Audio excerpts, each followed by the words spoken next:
안녕하세요. 여러분의 삶이 눈부시게 빛나길 바라는 루나펄스입니다. 오늘 소개해 드릴 책은 부자는 심리를 읽고 빈자는 심리에 휘둘린다. 부자의 서재에는 반드시 심리학 책이 놓여 있다 입니다. 지은이는 정인호, 펴낸 곳은 센시오입니다. 부자들은 인간의 심리를 이해하면 돈의 흐름이 보인다고 말합니다. 이들이 어떻게 부자가 되었는지 알고 싶다면 환율과 금리를 공부하기 이전에 인간의 다양한 행동 심리를 연구해야 한다고 말합니다. 부자는 어떻게 사람들의 심리를 읽는지, 이것을 바탕으로 어떻게 행동으로 옮기는지, 부자는 어떤 심리를 가졌는지를 소개하고 있는 책입니다. 책의 1장에서는 부자의 서재에는 왜 심리학 책이 놓여 있는지를 밝히고 있습니다. 가난한 소크라테스와 배부른 소크라테스 예를 통해 부자와 빈자의 차이가 왜 심리에서 오는지, 왜 심리를 알아야 돈과 사람을 움직일 수 있는지 설명하고 있습니다. 제2장에서는 부자의 행동 심리와 그 원리를 속 시원하게 보여줍니다. 부자는 어떤 기준으로 판단하고 행동하는지, 왜 부자는 불황일수록 해볼까 라고 말하는지, 왜 부자들은 운이 좋았다 라고 하는지, 왜 부자는 시간을 바라보는 관점이 빈자와 다른지, 이렇게 부자가 하는 행동의 심리를 풍부한 사례를 통해 구체적으로 소개하고 있습니다. 제3장에서는 부자가 될 수 없게 막는 심리적 방해 요인과 해결책을 소개하고 있습니다. 그럼 책의 내용 중에서 제가 인상적으로 읽은 몇 군데를 골라 소개해 드리겠습니다. 오늘도 책과 함께 편안한 시간 되시기 바랍니다. 심리를 알아야 돈과 사람을 움직인다. 학자들이 말하기를 돈은 살아있는 생명체라고 한다. 살아 움직이는 생명체는 심리적인 영향을 크게 받는다.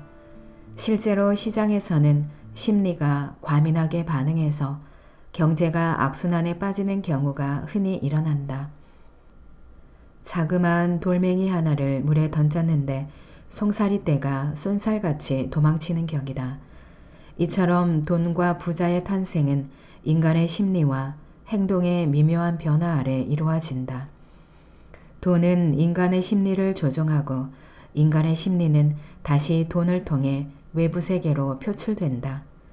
흔히 소비 심리가 살아났다, 투자 심리가 얼어붙었다 라고 표현한다. 17세기 네덜란드에서 일어난 튤립 파동, 1929년 미국 월가 대폭락에서 비롯된 대공황, 1987년 10월 19일 미국의 대표적인 주가지수인 다우존스 산업평균지수가 단 하루 만에 22.61% 하락한 블랙 먼데이, 2000년 정보기술 버블 붕괴 등은 경제 주체들의 심리가 경제에 얼마나 큰 영향을 미치는지 단적으로 보여준 예다. 수많은 부자를 만나면 만날수록 더욱 깊이 깨닫는 것이 있다. 부자가 되려면 재무관리나 투자법 같은 경제 관련 이론보다 먼저 인간 심리를 이해해야 한다는 사실이다.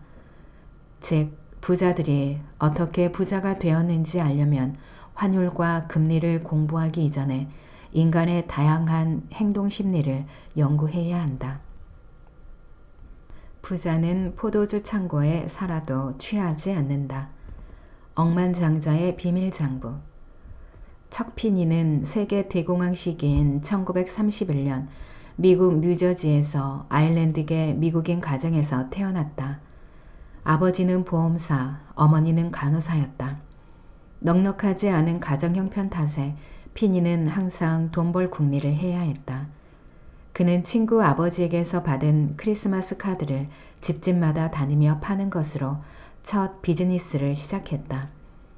이후 크리스마스가 다가오면 집배원을 도와 편지를 붙였고 청소할 집을 찾아다니며 청소부로 일했다. 골프장 캐디, 파라솔 대여 등 쉬지 않고 돈을 벌었다. 1952년 미국 공군에서 제대하면서 수당으로 $634 33센트를 받은 피니는 돈을 보태 코넬대에 진학했다.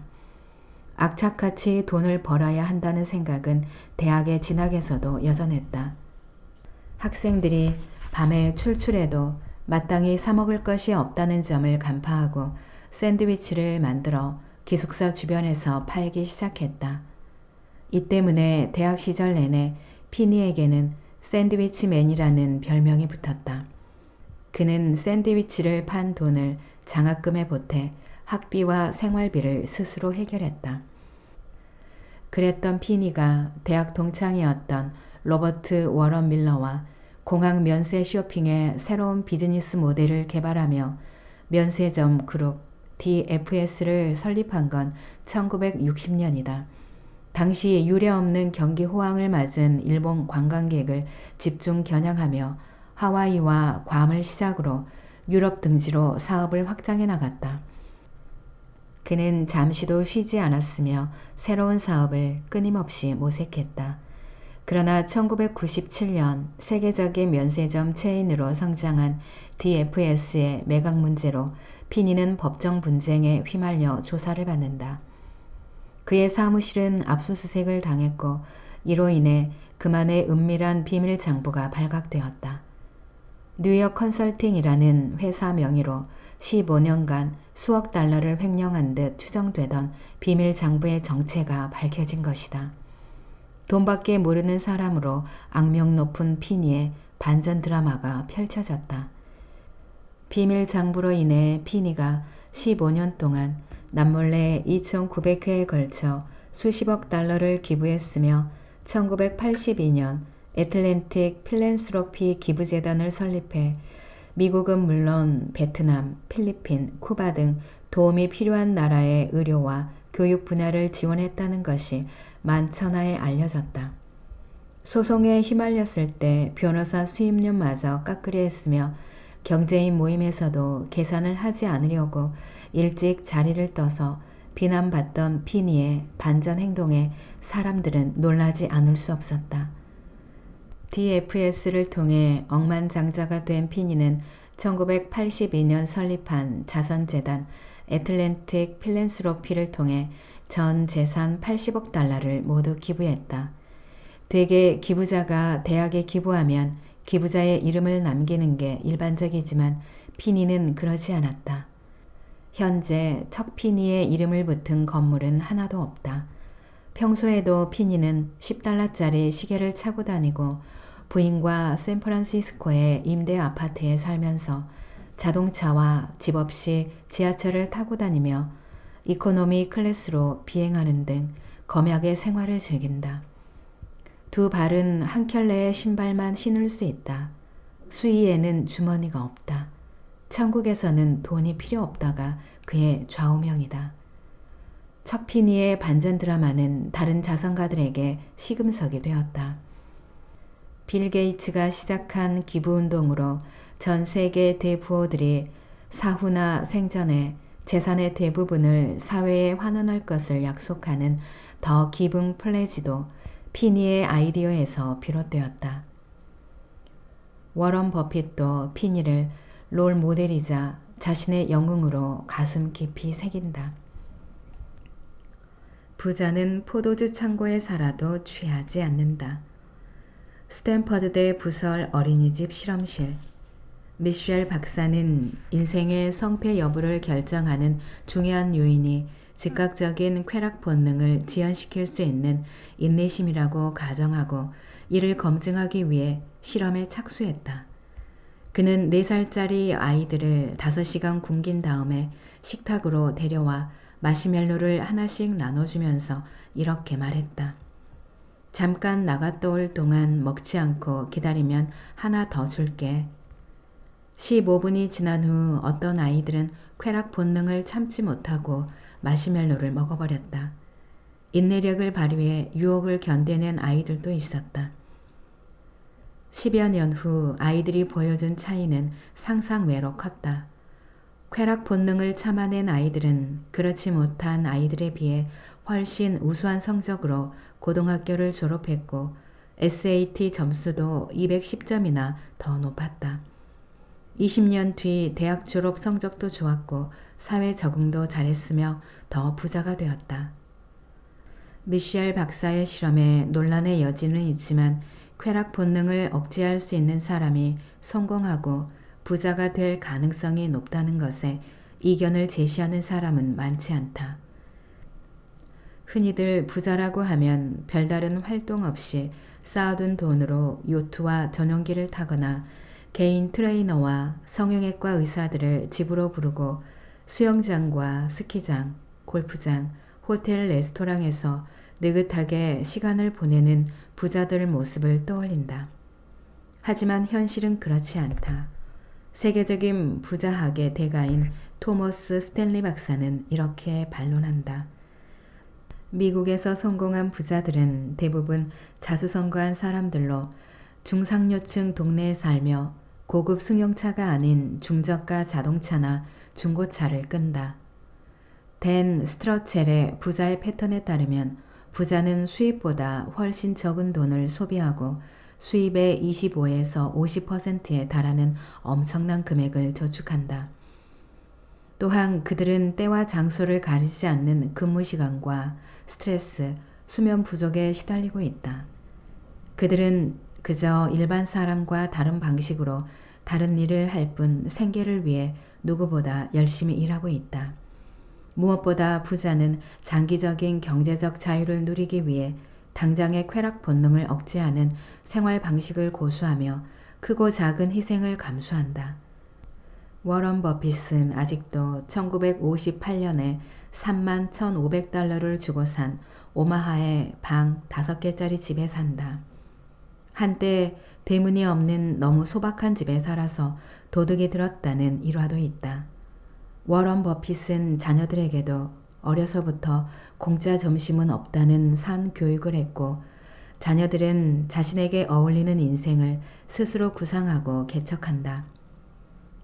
카이스트 개교 이래 최고액인 총 766억 원을 기부한 광원산업 이수영 회장도 명품 브랜드 대신 인터넷과 홈쇼핑에서 구매한 1만 원짜리 옷을 입고 가짜 진주 목걸이를 착용한다. 쾌락 본능을 조절하는 부자들은 자기 절제가 필수다. 단적으로 매년 포브스에서 선정하는 세계 부자 순위에 거론된 부자만 봐도 비만인 사람이 한 명도 없다. 전 세계를 대상으로 무역업을 하고 있는 친구가 이런 말을 한 적이 있다. 잘 사는 동네인지 아닌지는 길거리에 지나가는 사람들의 몸매를 보면 대충 알 수 있어. 내가 머물렀던 부자 동네에는 뚱뚱한 사람을 찾아보기 힘들어. 대신 운동하는 사람들을 쉽게 볼 수 있었지. 그도 그럴 것이 비만인 사람은 자신의 몸에서 나오는 신호보다 외부 신호에 더 큰 영향을 받기 때문에 쾌락 조절 능력이 떨어져 다이어트에 실패할 확률이 높다. 부자들은 도박에 올인하지 않는다. 도박 중독자를 행복하게 만드는 것은 돈을 따는 것보다는 순간의 쾌락 본능 그 자체에 있다. 많은 투자자가 하면 안 되는 줄 알면서도 도박이나 단기 매매에 빠져드는 이유는 스릴과 쾌락을 거부할 수 없어서다. 실제 증권사에 죽치고 앉아 매일 두 끼를 해결하는 분을 인터뷰했더니 내게 이렇게 말했다. 나는 거래 본능을 참을 수 없다. 꿈속에서 항상 주식 현황판이 나타나고 하루라도 거래를 하지 않으면 손가락이 근질거려서 미칠 것 같다. 종합하자면 다이어트에 성공한 사람은 부자가 될 수 있는 필요 조건을 충족한다고 볼 수 있다. 부자는 음식점을 운영해도 살이 찌지 않는다. 부자는 포도주 창고에 살아도 술에 취하지 않는다. 부자는 카지노를 운영해도 전 재산을 올인하지 않는다. 결국 부자는 쾌락 본능을 통제할 수 있는 사람이다. 부자는 줄 서지 않는다. 2015년 뉴욕타임스에 미국에 유행하고 있는 폰스택 게임에 관한 기사가 이슈가 되었다.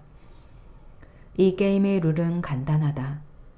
고급 식당에 모여 식사를 할 때 참가자들의 스마트폰을 테이블 한가운데에 쌓아놓고는 먼저 스마트폰에 손을 대는 사람이 밥값을 내는 것이다. 이 게임의 취지는 스마트폰에 주의를 빼앗기지 말고 대화와 식사에 집중하는 것이다. 결과는 어떻게 되었을까?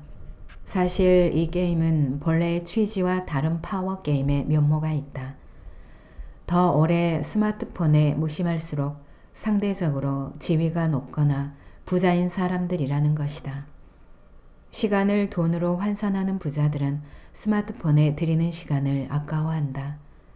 부자들이 스마트폰으로부터 멀어지는 사이 지위가 낮거나 가난한 사람들의 스마트폰의 의존도는 더 높아졌다.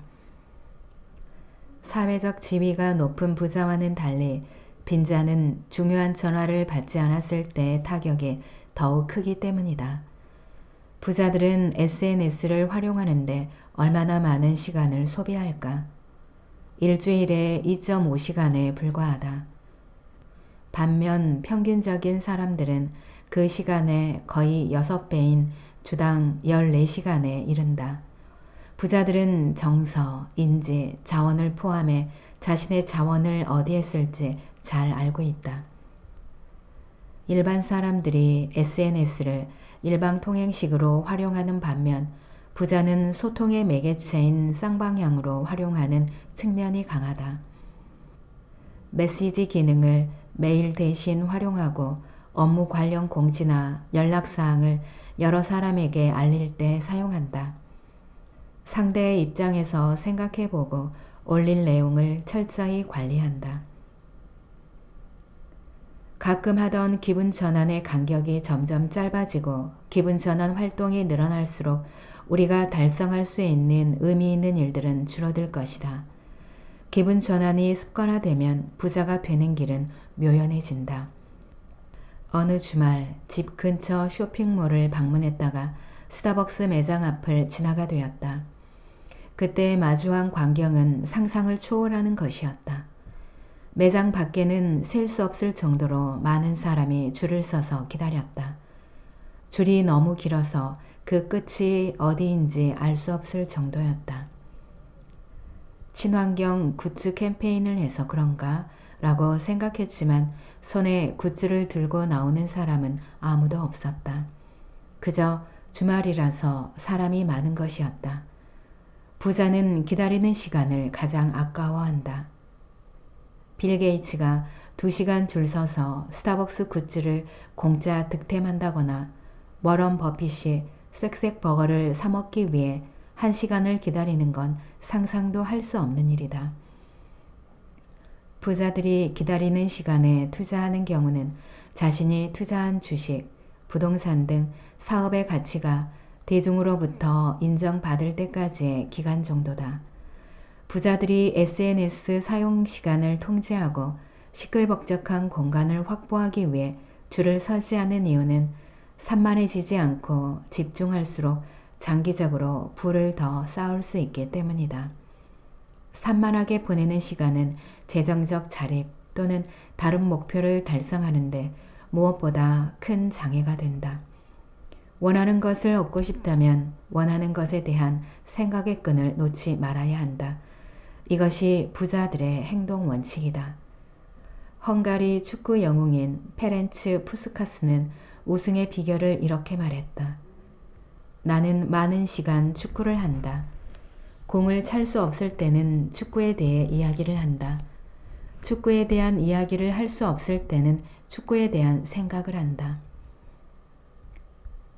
85세에 숨을 거두기 직전까지 4,000회 이상 콘서트를 한 20세기 거장 비렐름 바크하우스에게 기자가 물었다. 선생님, 연주하지 않을 때는 주로 뭘 하십니까? 물끄러미 그 기자를 지켜보던 그는 퉁명스럽게 대답했다. 연주하지 않을 땐 연습을 하지. 부자는 하루 24시간 중 눈뜨고 있는 17시간 정도를 부자의 관점에서 생활한다. 하지만 빈자는 30분 정도 생각하고 무의미하게 스마트폰만 만지작거리면서 자신의 차례가 오기만을 기다릴 뿐이다.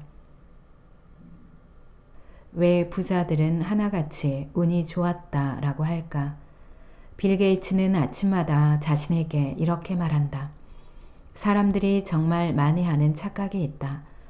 바로 열심히 노력하면 원하는 인생을 살 수 있다고 믿는 것이다. 물론 어느 정도는 맞다. 하지만 인생은 덧셈이 아니어서 300을 투자한다고 해서 300의 결과가 나오지 않는다. 100을 투자했는데 300을 얻을 수 있고 300을 투자하고 100이라는 결과를 받기도 한다. 인생에는 수많은 변수와 불가항력이 존재하고 이 중 상당수는 자신의 통제권을 벗어나 있다. 자신의 의지나 노력과는 상관없이 어쩔 수 없이 생기는 일을 우리는 운이라고 정의한다. 피땀 흘려 열심히 일하는 것은 중요하다. 하지만 그것만으로는 성공을 보장할 수 없다. 세계 부호의 대명사인 빌 게이츠는 운을 중요한 성공 요소로 꼽는다.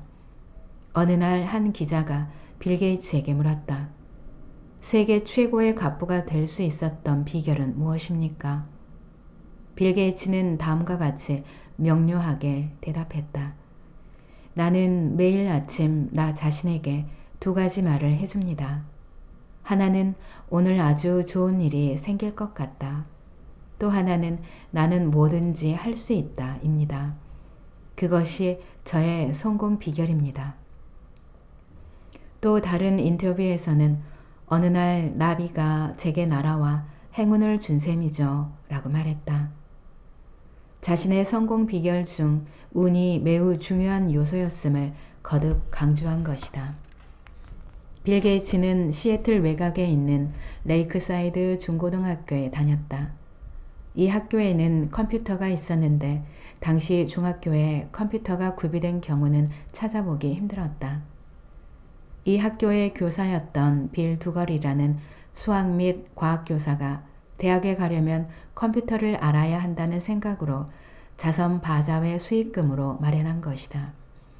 인근에 있는 대학원조차 빌 게이츠가 중학교 2학년 때 사용한 것과 같은 첨단 컴퓨터를 갖고 있지 않은 것만 봐도 빌 두걸은 상당한 애지력이 있었던 것 같다. 1968년 13세인 빌 게이츠는 학교에서 폴 앨런, MS의 공동 창업자입니다. 폴 앨런을 만났고 그들은 학교 컴퓨터에 매료되어 방과 후, 늦은 밤, 주말까지 컴퓨터를 마음껏 갖고 놀며 창의력을 폭발시켰다. 두 사람은 금세 컴퓨터 전문가가 되었고 이를 바탕으로 설립된 마이크로소프트의 시가총액은 2022년 기준 2조 3,109억 달러가 넘는다. 2005년 모교 졸업생들에게 빌 게이츠는 이렇게 말했다. 만약 레이크사이드 중등학교에 컴퓨터가 없었다면 마이크로소프트도 없었을 겁니다. 운칠기삼이라는 말이 있다. 사람이 살아가면서 겪어야 하는 모든 세상사의 성패는 실력보다는 운이 더 좌우된다는 의미이다. 운은 빌 게이츠처럼 사업에 뿐만 아니라 일상생활에서도 상당한 영향력을 행사한다.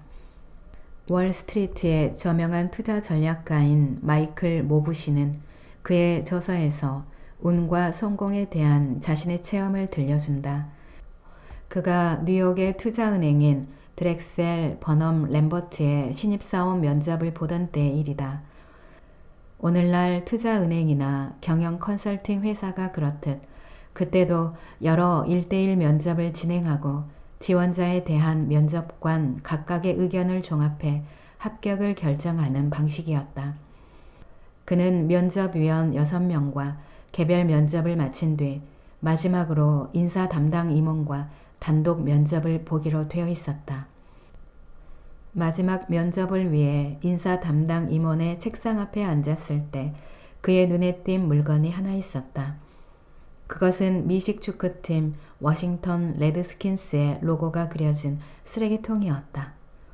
레드스킨스의 팬이었던 모브 씨는 쓰레기통의 로고가 멋지다고 찬사를 보냈다. 그러자 이모는 환한 미소를 보이며 자신이 워싱턴에서 보낸 시기와 미식 축구 그리고 선수들의 덕목에 관한 이야기를 늘어놓았다. 10분으로 예정된 면접 시간은 15분으로 늘어났다. 그날의 대화는 채용에 필요한 지적인 논의라기보다는 열정에 대한 공감이었다. 모브 씨는 최종 합격했다.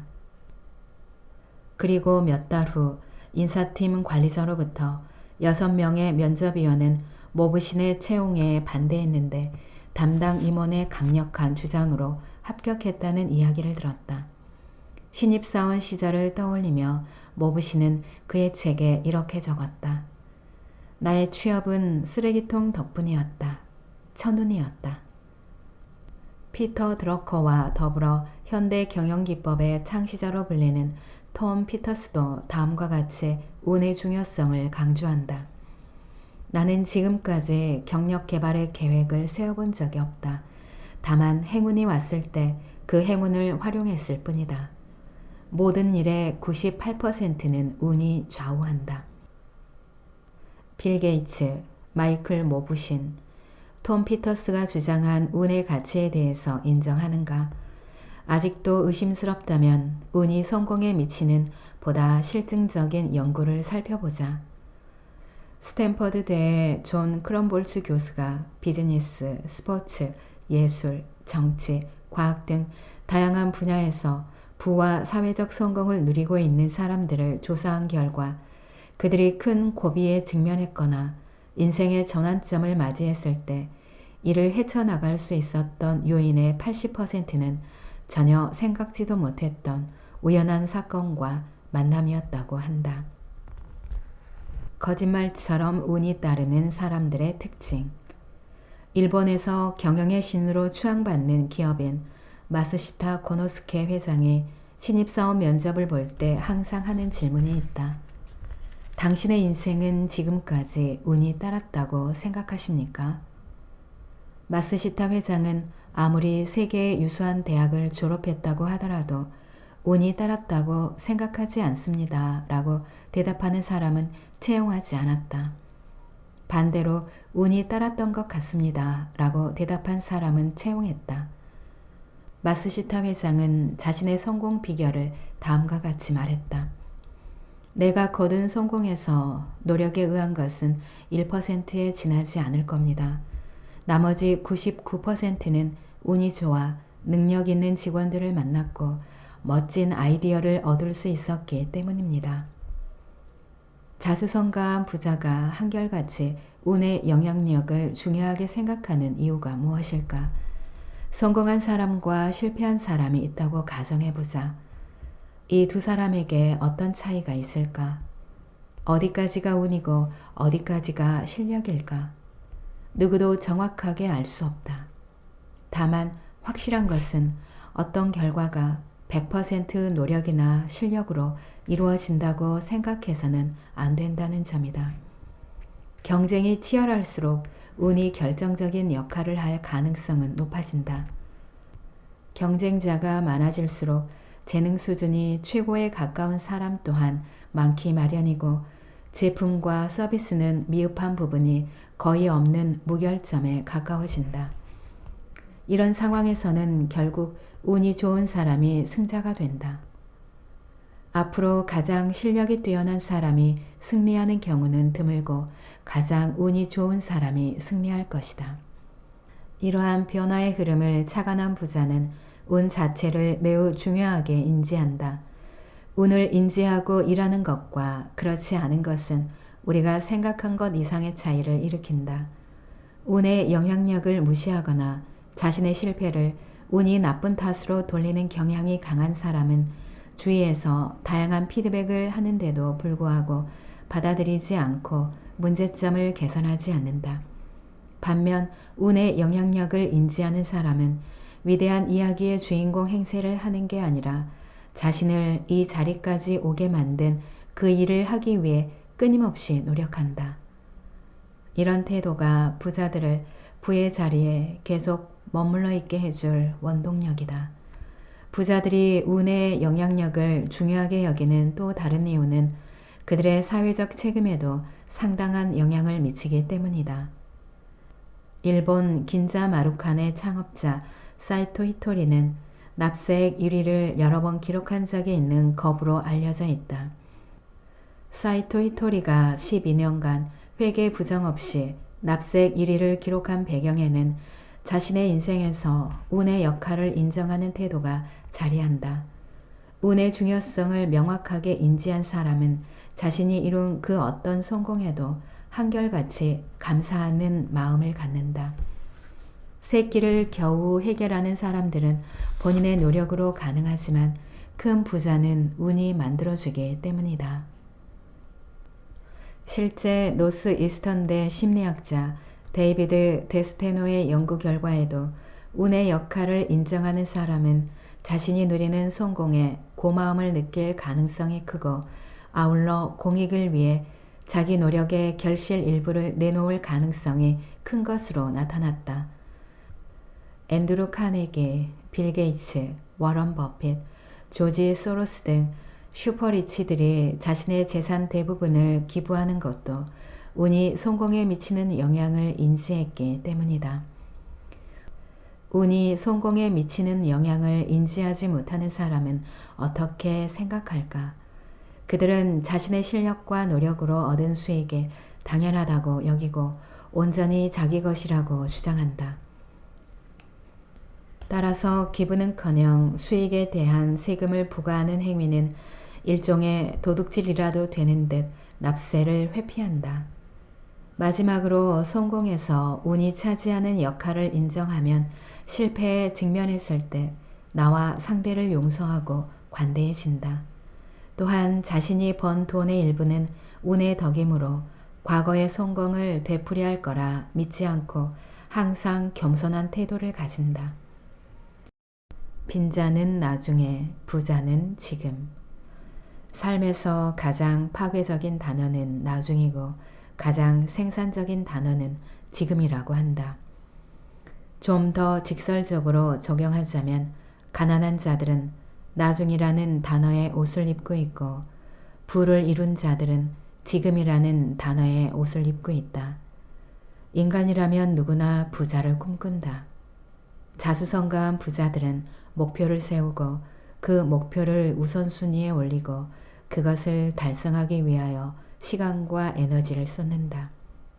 가난한 이들도 목표를 세우고 그것을 달성하기 위해서 시간과 에너지를 쏟는 건 마찬가지다. 부자학 전문가이며 베스트셀러 작가인 폴 맥케나는 부자들의 성공 요인을 찾아내기 위해 수많은 백만장자를 인터뷰해서 성공 전략을 6가지로 정리했다. 그중 하나가 실행력인데 성공한 기업가들은 대부분 새롭게 구상한 일이 있으면 24시간 내에 무엇인가를 실행한다는 것이다. 반면 빈자들은 나중에 할게, 나중에 해줄게, 나중에 하면 되잖아 라며 끊임없이 나중에를 외친다. 도대체 그 나중이란 언제일까? 사실 나중에 하겠다는 말에는 지금은 하기 싫다는 거부 심리와 기약 없는 그 나중이 오기 전까지는 하지 않겠다는 강한 의지가 숨어 있다. 즉, 새해부터는 매일 꾸준히 운동하겠다는 말은 새해가 되기 전까지는 침대와 한 몸처럼 붙어 있겠다는 뜻이고 내일부터 열심히 하겠다는 말은 오늘은 놀겠다는 뜻의 다른 표현이다.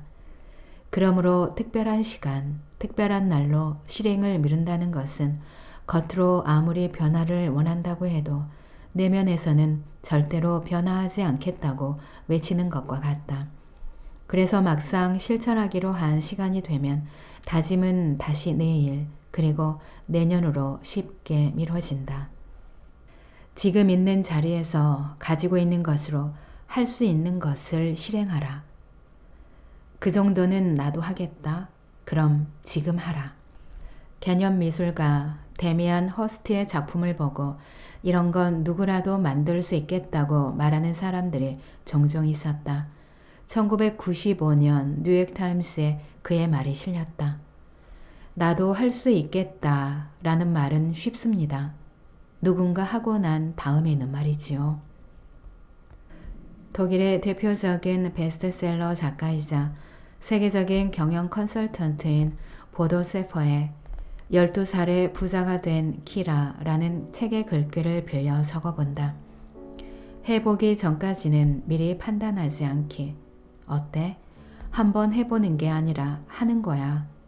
한번 해보겠다고 말하는 것은 안 될 일에 대해 미리 변명하는 것에 불과해. 한번 해보는 것은 없어. 하느냐, 안 하느냐 두 가지가 있을 뿐이지.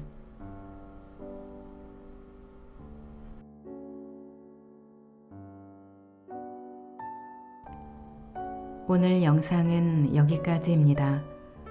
여러분의 구독과 좋아요, 알림 설정은 저에게 큰 힘이 되는 거 아시죠? 오늘도 끝까지 들어주셔서 감사합니다.